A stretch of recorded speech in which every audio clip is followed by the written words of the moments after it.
1. Sebelum pukul 8 pagi, jangan sembarangan menelepon orang. Kalau memang sangat penting, kirim pesan dulu. 2. Saat bepergian, jangan demi menghemat biaya hotel, lalu menumpang di rumah saudara atau teman. 3. Di tempat umum, lebih baik banyak mendengar daripada banyak bicara. Semakin banyak bicara, semakin besar kemungkinan salah ucap. 4. Saudara atau kerabat tidak cocok tinggal bertetangga dekat. 5. Jangan menceritakan hal sedih kepada ibu. Dia tidak bisa membantu banyak, malah akan sulit tidur karena terlalu khawatir. 6. Antara laki-laki dan perempuan yang tidak memiliki hubungan apapun, hampir tidak ada persahabatan murni. Jika kamu merasa ada, berarti kamulah yang sedang dicintai diam-diam. 7. Jangan mengumpat di depan lalat, jangan mengkritik tulang di depan anjing. Jika kamu menentang kepentingan seseorang, mereka akan langsung mengkritik bahkan menyerangmu. 8. Jika diundang makan, jangan sembarangan membawa teman, kecuali kamu berniat membayar bagian sendiri. Ini soal adab, jangan membebani hubunganmu kepada orang lain. 9. Semakin sedikit teman, hidup semakin tenang. Semakin banyak teman, semakin banyak masalah. 10. Ibu mertua dan ibu kandung, keduanya tetaplah ibu. Jangan membeda-bedakan. 11. Jika meminjam barang orang lain, rawatlah dengan baik sebelum dikembalikan. Barang bisa dilap bersih. Jika meminjam mobil, pastikan isi bensin penuh. 12. Sapi menunduk untuk makan rumput, manusia menunduk untuk mencari rezeki. 13. Jangan terlalu bergantung pada siapapun, kecuali kamu masih memiliki nilai yang bisa dimanfaatkan. 14. Jika tidak benar-benar terdesak, jangan mudah meminjam uang. Sekuat apapun persahabatan, hutang bisa merusaknya. 15. Semua hubungan sosial ada unsur kepura-puraannya. Baru ketika kamu jatuh, terlihat siapa sahabat sejati dan siapa hanya seorang aktor. 16. Tamu yang tinggal lebih dari 3 hari pasti akan mulai mengganggu di rumah siapapun. 17. Di kampung, jika seseorang melahirkan 2 anak perempuan berturut-turut, jangan sembarangan mengucapkan selamat. 18.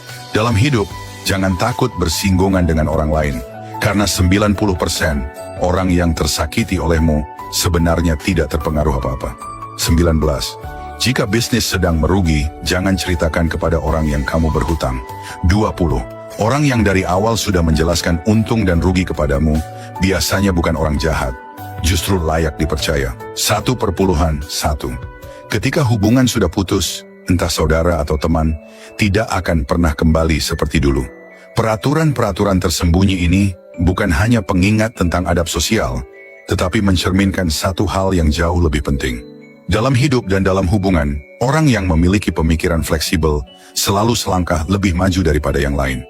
Orang dulu berkata, tanpa strategi, mana mungkin mendapat emas dan perak.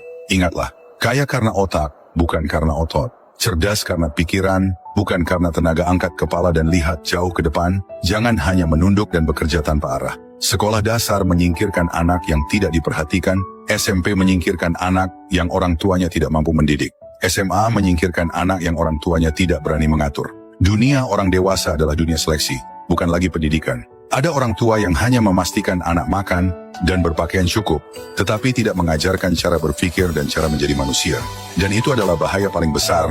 Orang kaya mengajar anak memahami hati manusia, mengerti situasi, dan pandai bermanuver. Orang miskin mengajar anak belajar nilai, bakat, dan keterampilan. Padahal masa depan bukan bersaing dengan nilai, tetapi dengan EQ dan kemampuan komunikasi.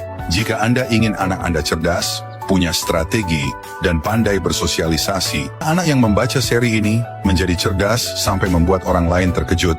Hanya dengan meletakkan buku itu di meja, anak akan dengan sendirinya mengambil dan membacanya sampai habis.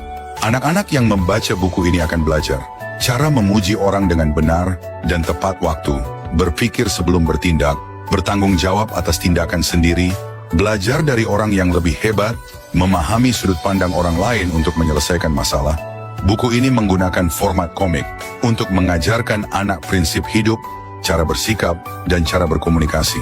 Pengetahuan di dalamnya tetap bermanfaat sampai anak kuliah. Ini semua adalah pengalaman hidup yang biasanya dipelajari dengan cara sakit dulu.